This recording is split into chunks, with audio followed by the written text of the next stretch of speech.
meeting decision matrix brief, as usual, conducted by the Chair, Honorable Trangwa, with a high-powered team of ministers, and she's going to be introduced.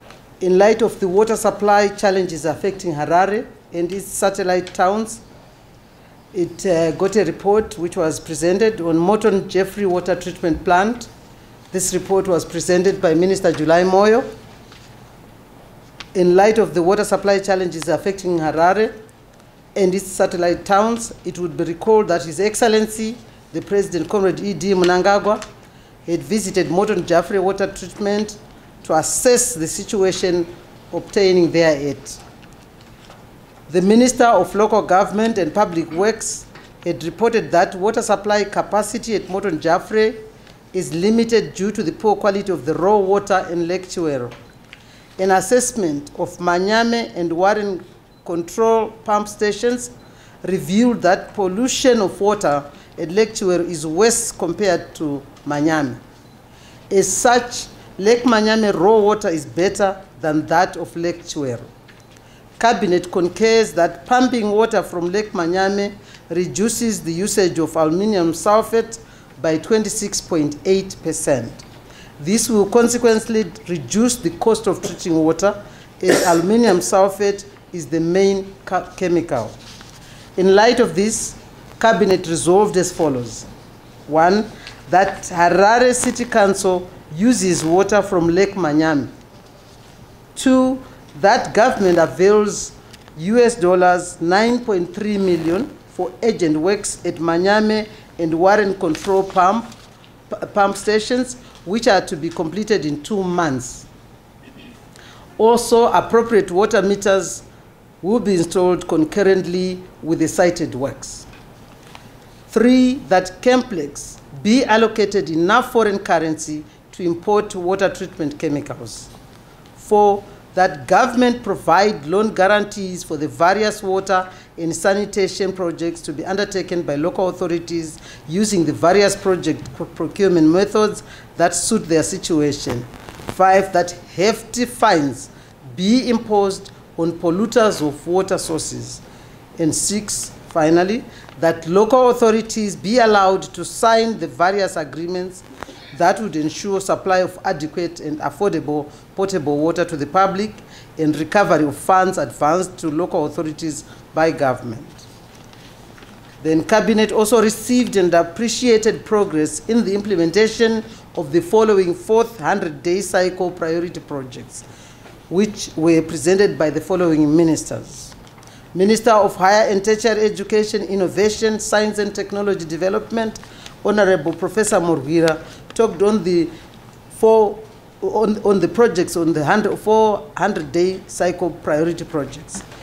First one being the geospatial, aeronautical, and space science capability for Zimbabwe.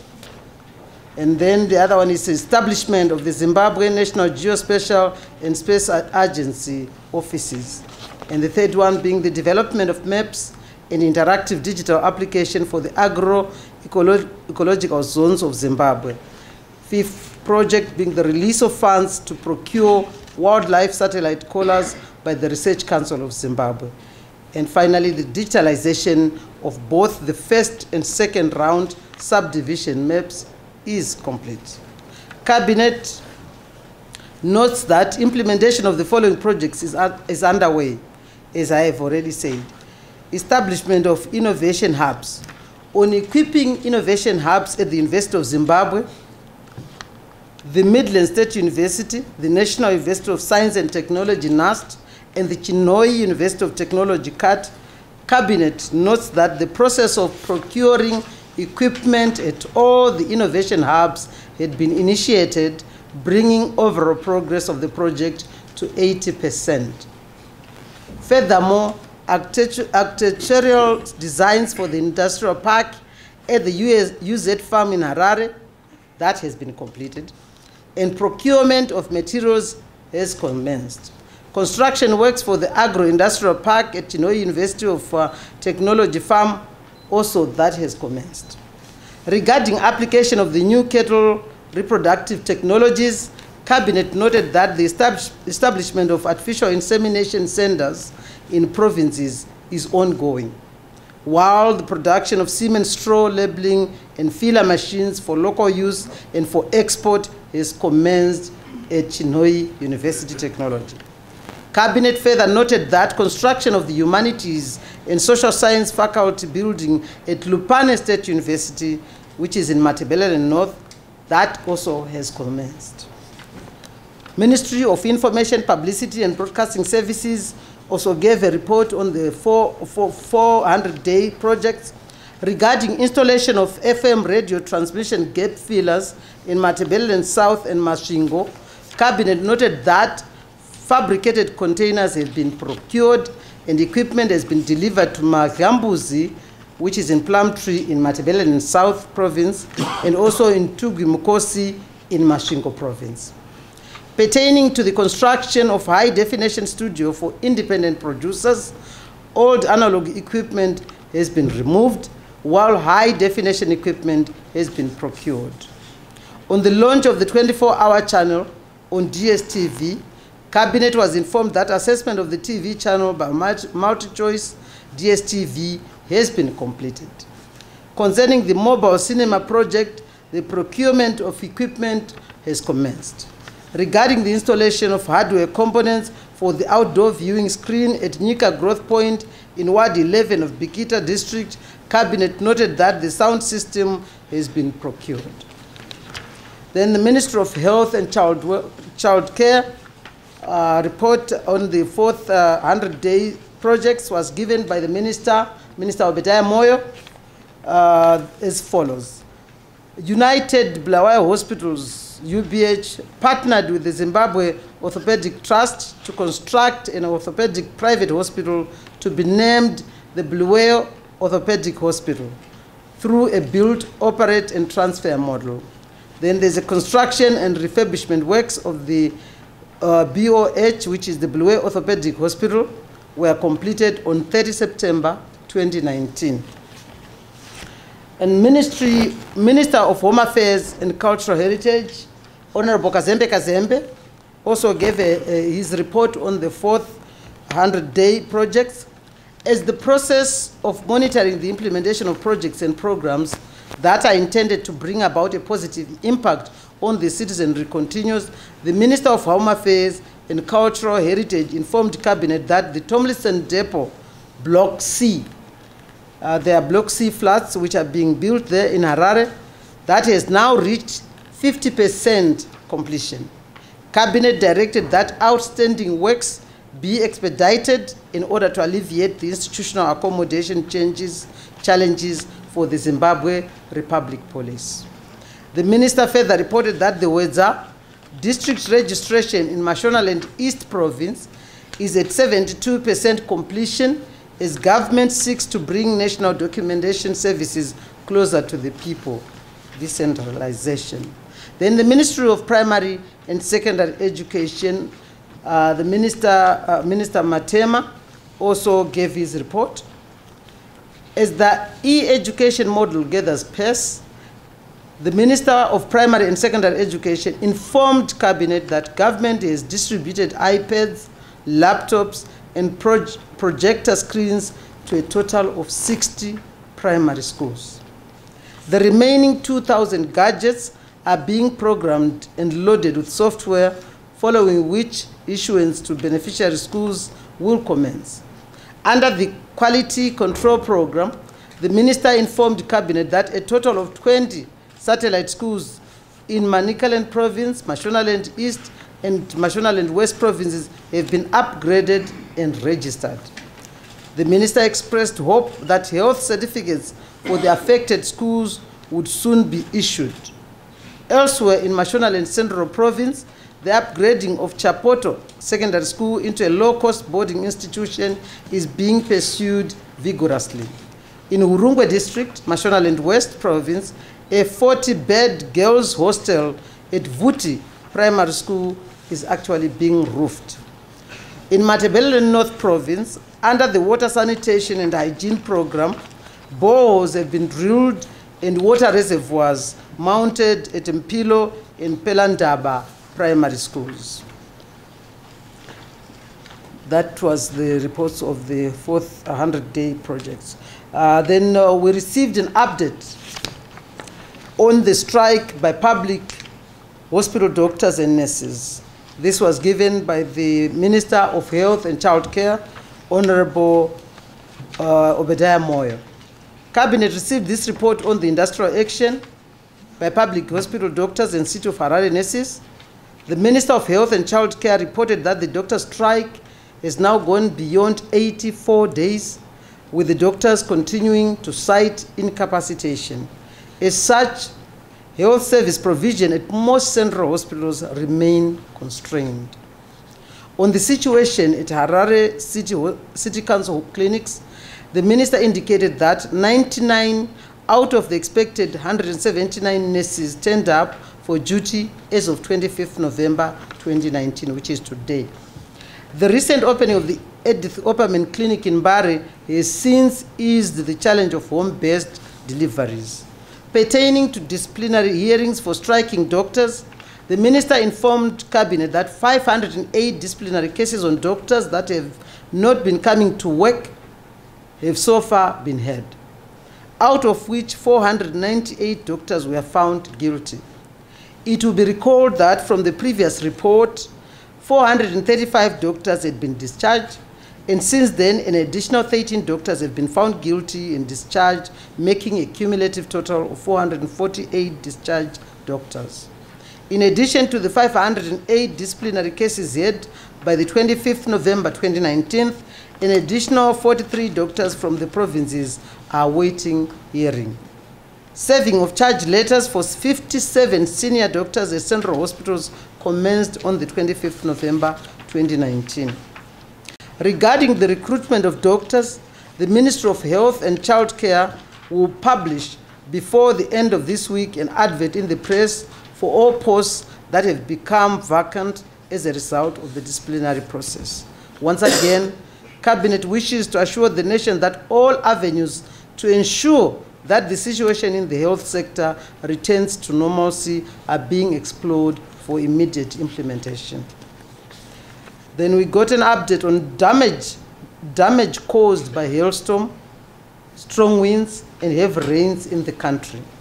While the nation is still seized with memories of Cyclone Idai, which struck earlier in the year, the Minister of Local Government and Public Works, Honorable July Moyo, as chairman of the Interministerial Committee on Disaster Preparedness and Management, informed Cabinet that the start of the rainfall season in October 2019 has been punctuated by hailstorm, violent winds, and lightning strikes. To date, a total of 8 provinces and 28 districts have reported considerable damage associated with the commencement of the rainfall season. Of note is the extensive damage to properties in urban areas and government-owned public buildings. To date, approximately 543 homestays have suffered various levels of damage. Scores of internally displaced persons are living with neighbors or relatives, while hundreds of schools had part of their roofs blown off. Shops and buildings belonging to private companies were also affected. And sadly, a total of 19 lives have been lost due to falling trees, debris from buildings, or lightning strikes. The minister analyzed the situation province by province as follows. In Masvingo, the areas affected are Bikita, Masvingo Rural, and Chiwi, and approximately 32 homesteads were affected, including 4 schools. Matebelen South, Tsukuru and Loane primary schools in Bulilima district and Sengezane primary school in Gwanda district were affected. In Mashonaland Central, Mount Darwin district is reported on damage to an unconfirmed number of homesteads and 3 primary schools, namely Mbire, while in the schools are a number of lists, I will leave that. While Mbire district is yet to submit a written report on damaged homestays. In Shamba district, also under the Chipoli D resettlement area, some homesteads were completely destroyed. In Matabele North, a tragic event occurred in Lupane district at Komba Primary School when debris induced by hailstorm killed a 7-year-old learner and left one teacher injured. Sengeni Secondary School was also damaged. A lightning bolt killed 4 cattle. In Mashonaland East, hundreds of homesteads were damaged, leaving many households without shelter and requiring emergency assistance. In Uzumba Maramba Fungwe, a total of 5 schools were damaged. In Goromonzi, 3 learners lost their lives and another was injured following a lightning strike at Rusuke Primary School. In Chikomba, strong winds and a hailstorm caused extensive damage to the prison camp where 10 families were left homeless. The other damaged buildings include offices of the Zimbabwe Republic Police and the Meteorological Department offices, Chivu Hospital, ZETDC offices, and Liebenberg High School. In Weza District, Goneso Clinic, Tongogara, and Ruzane Secondary Schools, as well as Makanda, St. Thomas Aquinas, and Ruzane Primary Schools were also affected. In Mtoko District, 10 schools were affected, among them Chidenga, Ko, and Manema Secondary Schools. Coming to Manicaland Province, homes and homesteads running into hundreds were destroyed in urban and rural areas. In Mtare Rural District, 1 life was lost and 7 people were critically injured. However, they have since been discharged from hospital. 3 clinics and a total of 8 primary schools were affected. In Mtare Urban, and some primary schools and Mtare Teachers College suffered significant damage to infrastructure, while the Golden Peacock Hotel had part of its roof damaged by heavy storms. A total of 2 lives were lost and 1 person was injured. That's in Mutare Urban. In Makoni District, a number of schools were affected, while in Rusape Urban area, Vengere, and some schools were affected. In Chimanimani District, Kwirire and Nyambea primary schools were affected. 3 homesteads were damaged and 21 houses had their roofs blown off. 1 life was lost and 12 people were injured. And in Mtasa District, reported 1 loss of life. While in Buhera, Muzokomba High, and other schools there were affected. A total of 91 homesteads were affected. 1 life was lost and 20 people were displaced from their homes. And in Chipinge District, Chibwe Secondary School suffered considerable damage. Coming to Midlands. In Rishawane District, a total of 132 households had their houses extensively destroyed by strong winds. 9 people were injured and 1 woman was hospitalized. Institutions affected were a number of primary schools, including Dadaya High School. Harare Metropolitan. In Mbare, 2 people lost their lives when a combi, which was parked under a tree, that tree actually fell onto their vehicle. And a 2-story flat at Livingstone Avenue had part of its roof blown off, thereby leaving 4 families without shelter. Interventions. Cabinet was informed that the affected districts are being given petty cash to conduct rapid damage assessments. The immediate needs of the affected populations are food, shelter, and psychosocial support. Efforts are underway to procure tents for the displaced households. The International Organization on Migration, IOM, has made an undertaking to donate some tents. In view of the extent of the disaster, Cabinet has directed that funds that Treasury has already disbursed towards the devolution program be immediately channeled towards assistance for the affected households. The communities need help, and also those institutions which have been affected. The assistance will be handled by the respective urban and rural councils, which have also been directed to act with speed and submit all requests for further assistance. Meanwhile, Cabinet has also directed the Minister of Higher and Tertiary Education, Innovation, Science and Technology Development, and other relevant organizations to conduct a scientific study to establish the exact mapping of the impact of the rainfall-induced disasters. This will facilitate timely interventions to avert loss of lives and destruction of property. And then Cabinet received a noted report on the second session of the political dialogue between Zimbabwe and European Union, EU. Cabinet received and noted with satisfaction the report on the dialogue, which the Minister of Local Government and Public Works presented as the Acting Minister of Foreign Affairs and International Trade. The dialogue took place on 21st November 2019 in Harare and was co-chaired by Minister July Moyo and Ambassador Timo Okonen, the EU head of delegation to Zimbabwe. Minister July informed Cabinet that the dialogue focused on key issues under the Zimbabwe-EU partnership, namely progress on political, economic, legislative, and electoral reforms, implementation of the Transitional Stabilization Program, TSP, and the staff monitored programs, among many other issues. Deliberations also focused on the impact of climate change, including drought and natural disasters, update on humanitarian assistance, post-Cotonou cooperation between the African, Caribbean, and Pacific ACP states and the EU, the SADC-EU dialogue, and Zimbabwe's chairmanship of the SADC organ on politics, defense, and security cooperation. Another topic was Cyclone Idai, the drought, and isolation from the international community. Those were cited as the challenges that hamper government's efforts to implement its reforms. A lot of common ground was achieved on issues encompassing alleged human rights abuses.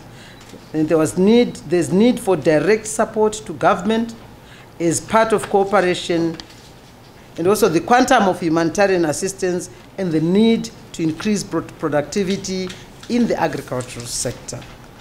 The next meeting of that dialogue between Zimbabwe and the EU is scheduled for May and June 2020, when it is hoped that more fruitful deliberations will be held, including on trade and investment. And finally, but not least, Cabinet received a clarification on the review of import procedures for foodstuffs. Following presentation by the Minister of Lands, Agriculture, Water and Rural Settlement on the food security situation, and in view of undue pronouncements through the media, Cabinet reiterated its position on the relaxation of importation procedures for grain and foodstuffs. The nation is therefore informed that all companies and individuals with free funds are free to import not just maize meal, and flour, but the entire range of foodstuffs without import permits.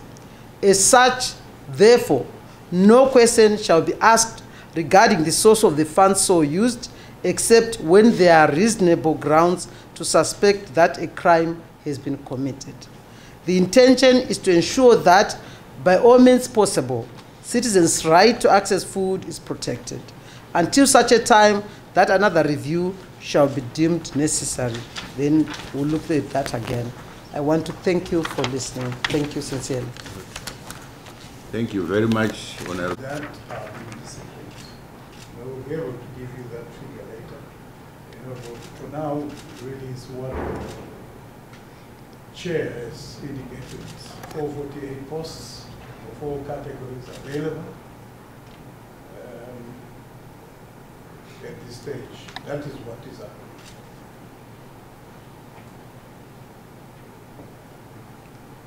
He went on to, you wanted to know why do you continue. I'm not sure if that question was very clear.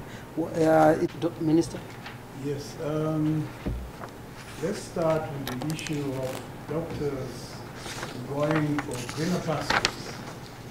Definitely, I don't have those statistics. This will be done on an individual basis, if at all. Yes, we've heard about the adverts which have come out, with the British, trying to woo Zimbabwean health personnel. But like we said before, yes, it might be a bit more magnified at this stage, but it has always been happening. The British, the Australians, everybody, the First World, they've always been looking for Zimbabwean healthcare personnel. So the issue of going for greener pastures, that's on a personal basis. I don't think they would come to us and say that they're now leaving to go to the United Kingdom. Measures that we are taking measures in terms of ensuring that we now advertise for those posts which have been left vacant. That is the reality. You know, this week we are concentrating on coming up with the relevant adverts in the press, and then we are not going to necessarily expect, you know,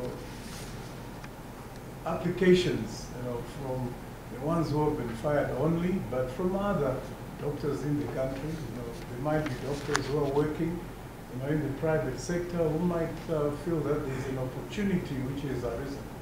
They are all welcome, you know, but as we have always said, we are here to make sure that we get the service, you know, in order. We want to achieve the proper service once again, and you must realize also that the doctors who are being dismissed, these are doctors who were not at work. These are doctors who were staying away from their workplaces, and therefore they were just as good as not being there. You know, they were, but the most really the doctors who were staying within the institutional accommodation, those are the ones, you know, who are a bit worrying. You know, when we talk of incapacitation, you know, and then you are still living within the accommodation of the hospital. You are within walking distance to your patients. You know, so that was a bit worrying. You know, so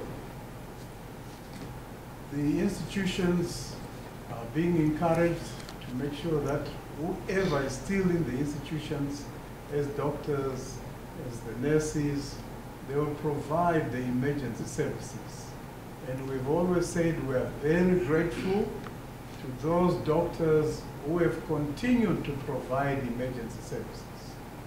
There are some doctors, I went to Harare Hospital the other day, they've been coming to work on a daily basis without fail to give assistance. Mupilo Hospital, Bulawayo, United Bulawayo, they've been giving assistance. Emergency services are being provided. You know, so those are the measures we have put in place to ensure that there will be a service provided, you know, at our institutions. Naturally, we are in Zimbabwe. Any health institution in Zimbabwe, if they provide a service, that's one of the measures which is there to save a life. You know, so we are also grateful to even the private institutions who are providing a service, to the mission hospitals who are providing a service, you know, to those in the provinces who are still providing a service. You know, so the service measures which are being taken include the support to the city health clinics, you know, to make sure that we look after our patients. Of particular interest, you know, is the situation in Mbare, where we have opened the Opperman Clinic, and is providing a service, you know, maternity services. You know, so that's the type of services that we are having to provide. Yes, we have said the services are constrained. Naturally, they would be constrained, you know, if 400 plus doctors are not coming to work. There would be a constraint. So we are making sure that we leave our slate clean, you know, and we advertise for the posts that have been made available, you know, and we're going to do that vigorously. And any doctors who are qualified and registered with the Health Professions Council, you know, are free to apply. So we're not closing the door for those who are registered, you know, with our council. Those who have probably were not working for us, then they will now they want to come and work for us. You know, anyone who is got the suitable qualifications is welcome to apply, you know, to come and work as a doctor in our system. I thank you. Thank you, Minister Obadiah Moyo, and I go now to Leopold. Leopold was actually wondering whether we really need to participate in the warnings that are given. The primary source of our warnings comes from the Department of Meteorology. And before the rains started, the Department of Meteorology, supported by the Civil Protection Unit, they have been publicizing, and we hope some of you will take it further on a regular basis throughout the day, that the rains that are coming are going to be violent, they are going to be windy, and they are going to have hailstorm. And that's the only warning that we can give. And in a lot of cases, they've been very specific to say the areas that will be covered are such and such areas. And when we are looking at the damage that has happened, you will see that starting from Chipinge, Chimanimani area, there was a trajectory which went as far as Bikita, which are the same areas that were hit by Cyclone Idai. Then another one came into Mutare, as the chairman has said, and it hit Mutare rural, it hit Mutare urban, it went on to Buera and to Chivo. Those were the same areas that were hit last year. And another trajectory came into Rusape and continued into Mrewa and Mtoko. These are areas that we hope that you in the media will continue to publicize. But another phenomenon that we have seen was the effect it had in Rushinga area as well as Mandarin. And another area which, again, the Department of Meteorology was able to announce much earlier was in the Lupani area. So warnings are being given, but what to do when somebody is in their hut or in their house or in their school, we cannot be specific to tell them where to go and hide. All we can tell Zimbabweans, let's build sustainable buildings, public buildings like schools, clinics, so that when these storms come, we are prepared for it. That we continue to tell everybody. Thank you, Minister. There are three aspects which we look at when we are giving monies as central government. One is to support capital development of local authorities and involved institutions. And the second one is to give them money so that we can eliminate inequalities. And these inequalities in our system, in government, are named in the Constitution. One is educational facilities, school facilities, and the second one is clinics and facilities for health facilities. The third one, without any order, is water and sanitation, electricity, roads, and others. So it is in line with this that we think this calamity would disadvantage the children of this country, and therefore to give it a priority is a necessity, is a constitutional requirement, and the local authorities who have these monies should not have difficulty in diverting those monies and put it for the repair of classrooms or repair of institutions that are for health. And we did this having examined what has happened in a number of districts. In Mutare Urban, for instance, in the biggest school with 2,800 children, the roofs were taken out, and we thought, talking to the mayor and everyone, the only funds that were available to them were to use these devolution funds, and they wanted cabinet to concur with this. When we went to Bikita, we found the same thing, and all the councils were asking, can government go along with this? So cabinet is acceding to the requirements of the constitution, but also to the requests of the people. And so these funds, it's not a question of being prepared. That's why we have disaster management. When a disaster is struck, we have to manage how to respond to that disaster. And this is the quickest way we can respond. And that's why local authorities are the best placed. After all, these schools, these clinics are built, run by the local authorities, with government supporting them in terms of teachers and others. But the schools actually belong to the local authorities. Yes, there are school development committees, but these are part and parcel of the management of schools by rural district councils or urban councils. There's always a plan. You know, we always plan for these outbreaks like cholera and typhoid. And there will always be members of staff of all categories who will be ready, you know, and mostly within the clinics of the cities.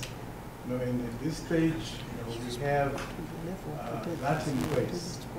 And then the provincial teams will find the environmental health officers. You know, they are the ones who will be in the front. You know, and they'll be working with the nursing staff. We have a full complement of nurses who are available to be able to counter any of these problems. Yes, we would need the doctors also, but you know, we are looking at utilizing the ones that we have in our city councils. You know, they are the ones who will be in the forefront. We need the pharmacists, you know, making sure that, you know, the drugs are available. We need to contact our partners, you know, who would also come forward, you know, with assistance. You know, so when it comes to the disasters, you know, the full complement is always the team that works around that particular condition. You know, so we are ready. If that was to happen, you know, we should be in a position to be able to manage, you know, through the staff that is available. It's not everyone, it's not every doctor who has been fired, and it's not all doctors who are out. You know, there are some doctors who are still in the institutions, you know, and those are the ones who definitely be utilizing for that purpose. But once again, I want to say, once the advert is out, you know, all those who are qualified, you know, they should be able to apply, you know, for those posts, you know, to be able to fill those posts. For the doctors that went away, they went away after an offer had been made. It was a 30% offer. It was then improved to 60%, then improved to 100%. And that was the best government could do under the current economic conditions. You know, and the issue of thinking about our patients is of vital importance. So we now want to work in a realistic manner, know who is with us or who is not with us. You know, so this is why we are now coming up with the adverts, so that we can be able to finalize the correct position. Thank you. Thank you, Minister. Definitely for us in Zimbabwe, our penetration in the remotest areas is very good. We have a system of village heads that we use in order to pass messages, because they are the people who know which household has been affected, and that we are also using the system of our headmanship, our chieftainships. The councillors are all being alerted so that they can inform people. But we cannot over-prepare. When a disaster comes, when it has happened, the response is what we prepared for also. That's why we have systems of civil protection units at the village level, at the ward level, at the district level, and the local authorities up to national.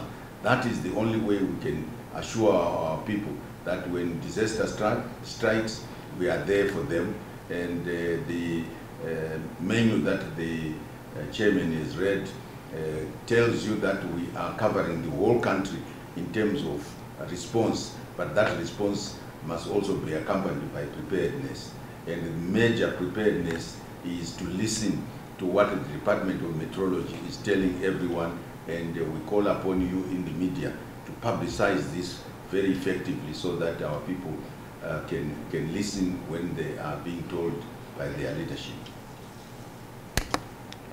Thank you, Minister. The fines have to come from the Environmental Management Agency, and all cabinet is saying all the agencies that deal with this pollution situation to our waters, especially here in Harare, the EMA should be very, very hard on them. And those who are also building near sources of water, working together with councils and working together with government, we should deal with it so that we don't pollute these waters. So cabinet is not just directing that it be done by the Ministry of Local Government, but all government agencies that are responsible, including enforcement by the police and enforcement by the local authorities themselves. That should be the clarion call right now. Takuchi Hambagwe doesn't want to leave you, Minister. Is it really a burning question, Yes. Taku? Minister, you can go ahead. Yes. The value has not been given to us by all districts, but I was able to say in cabinet that, for instance, the damage that took place in Mount Darwin and was quantified is 105,000 RTGS. So that we are able to say now, but we are working with all the local authorities to make sure that we quantify the damage.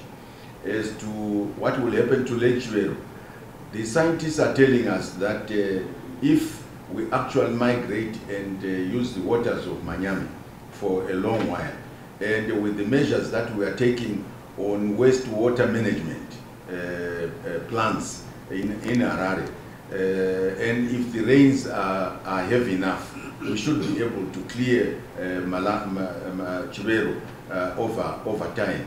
And we think that there is enough water in Manyame for us to go for another 2 years, even if it was not raining. So we are happy to migrate to Manyame because it has cleaner water.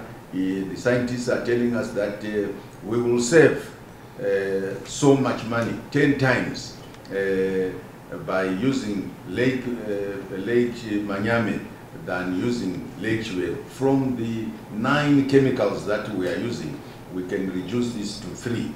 And even though we will have some pumping, which has not been happening, use of electricity which we will be doing in Manyame as opposed to Chwero. Because Lake Manyame, we are pumping from almost 80 feet. And when you go to Mount Jeffrey Waterworks, the pump station is way underneath the surface. The water is gravitating by 27 kilometers from Manyame, and it is pumped up to the plant. But even with that pumping, we are going to make significant savings. Those are the calculations that have been taking place so that we migrate.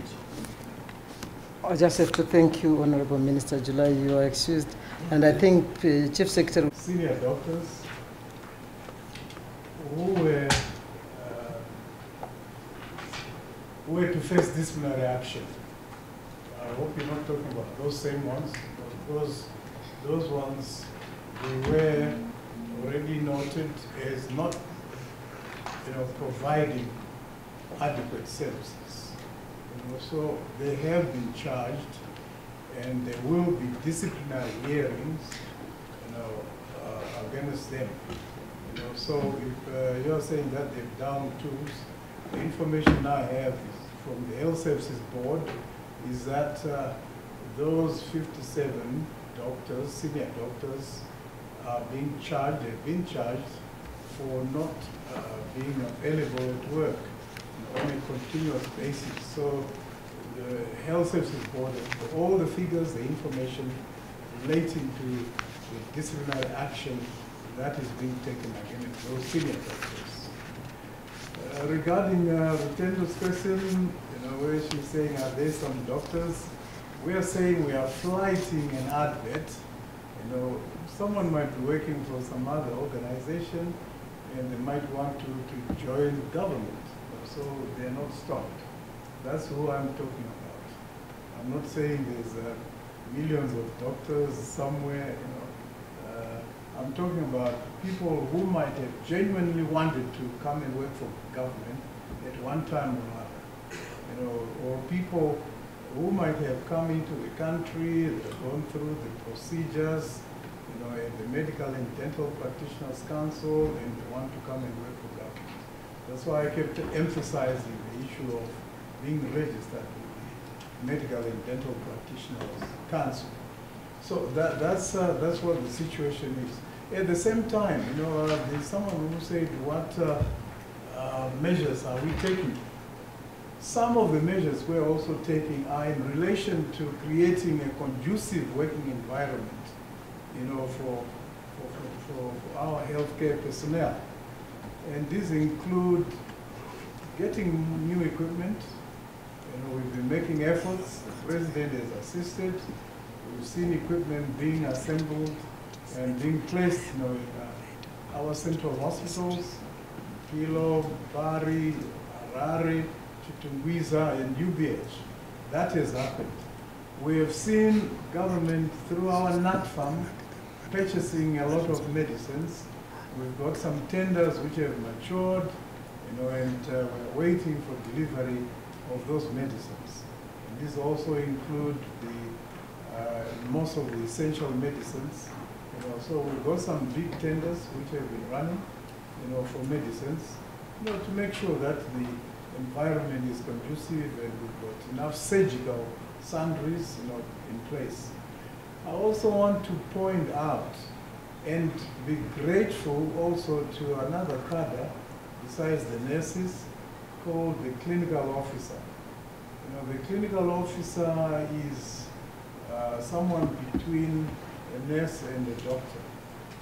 They are trained at the moment, they are being trained, they are trained out, at Chitungwiza Central Hospital. This cadre has been very, very useful, in our healthcare system. They can be able to see the patients, examine the patients, and be able to carry out all emergencies, before the patient is referred to a doctor. So they've played a role and they continue to play a role, and we see them, also playing a major part in the future. And we also are very busy at the moment working out issues of accommodation. We are identifying accommodation, additional accommodation, besides what we have, in our institutions, for our doctors, and we are also looking at the issues of transport, so that we can be able to provide transport. Today we're even talking about the possibilities of identifying, cars, for our doctors, little cars, fleets or something like that, so that they can be able to move from place to place. And the issue of subsidized meals, at the institutions while they're at work, very, very important. So all those mechanisms, all those efforts we are putting in place to ensure that our staff complement are well looked after. Thank you, Chair. Thank you, Minister. And last but not least, these iPads we're talking about, Costa, we actually were provided, or I think provided, by World Vision International.